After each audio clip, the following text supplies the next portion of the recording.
वर येईल हे लक्षात ठेवा. यशस्वी व्यक्ती या त्यांच्या वेळेला खूप महत्त्व देतात.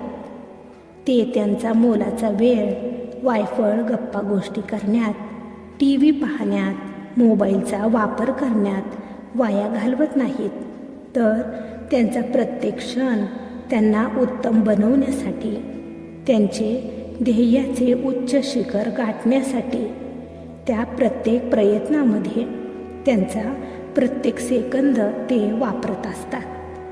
हे लक्षात ठेवा. त्यामुळे बाळा, तुम्ही जो नेहमी तुमचा वेळ नको त्या कामात, बिनकामाच्या गोष्टीत वाया घालवत असता, ते पहिला बंद करा. या गोष्टी जर तुम्ही वेळीच बंद केल्या तरच तुम्ही तुमच्या जीवनात काहीतरी चांगले बनू शकता. तुमचे जीवन चांगले, सुखी, यशस्वी तुम्ही बनू शकता. हे लक्षात ठेवा. वेळेत स्वतःला सुधारा. वेळेत स्वतःमध्ये बदल करा. हे करणे खूप गरजेचे आहे.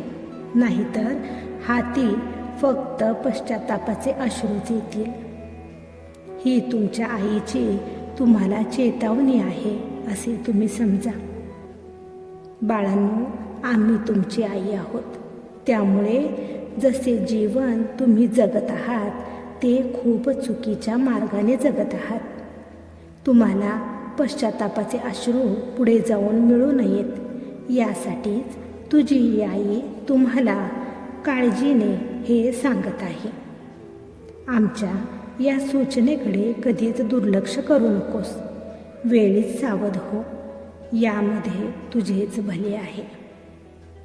बाळा, तुझ्या या आईवर जर खरंच विश्वास असेल तर स्वामी माऊली लिहायला विसरू नकोस. बाळांनो, आम्हाला माहिती आहे तुम्हाला तुमच्यामध्ये बदल करायचा आहे. तुम्हालाही तुमचे स्वतःचे असे चांगले अस्तित्व बनवायचे आहे. तुम्हालाही खूप यशस्वी, मोठे बनायचे आहे. पण तुम्ही यासाठी जे प्रयत्न करत असता त्यात तुम्हाला यश मिळेना झालेले आहे, हे आम्ही जाणतो. आणि यासाठीच तुम्ही आमच्याकडे प्रार्थना देखील करत आहात. पण बाळा, मला खरंच प्रामाणिकपणे तू सांग की तू जे प्रयत्न करत आहेस ते खरेच मनापासून न चुकता दररोज नित्यनियमाने करत आहेस का? या प्रश्नाचे उत्तर प्रामाणिकपणे तू मला दे. बाळा, मग तुम्ही जर नित्यनियमाने प्रयत्न केले नाही, तुमचे काम करण्यात जर तुम्ही टाळाटाळ नेहमी करत राहिला, आज नको उद्या करू असे जर आजचे काम उद्यावर तुम्ही ढकलत राहिला, तर कसे काय तुमच्या कामाविषयी तुम्हाला प्रेम वाटू लागेल, काळजी वाटू लागेल. आणि जिथे प्रेम नाही, काळजी नाही, तिथे टाळाटाळ हा येतोच. आणि जिथे टाळण्याची सवय लागते तिथे यश कसे काय मिळणार हे तुम्हाला सांग बरे. बाळा, जे लोक यशस्वी बनलेले आहेत त्यांना त्यांच्या पहिल्या प्रयत्नातच यश मिळालेले नाही.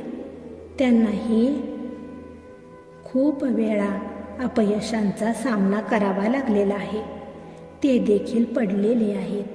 त्यांनाही दुःख झाले, ते देखील रडले. पण कधीच आहे तिथेच रडत ते थांबले नाही. त्यांनी कधीच त्यांचे काम उद्यावर ढकललेले नाही.